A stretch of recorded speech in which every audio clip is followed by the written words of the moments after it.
اللهم أعز الإسلام والمسلمين، اللهم أعز الإسلام والمسلمين، اللهم أعز الإسلام والمسلمين، وأذل الشرك والمشركين، ودمر أعداء الدين، واجعل بلاد المسلمين وبلاد العالمين آمنة مطمئنة يا رب العالمين.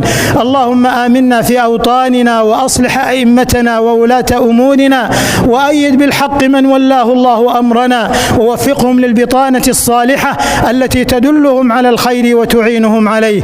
اللهم وفق المسلمين والمسلمات، اللهم وفقهم لما تحب وترضى. اللهم فرج هم المهمومين من المسلمين، ونفس كرب المكروبين، واقض الدين عن المدينين، واشف مرضانا ومرضى المسلمين.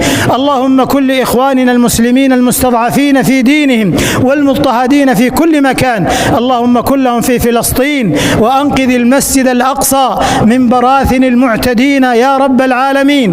اللهم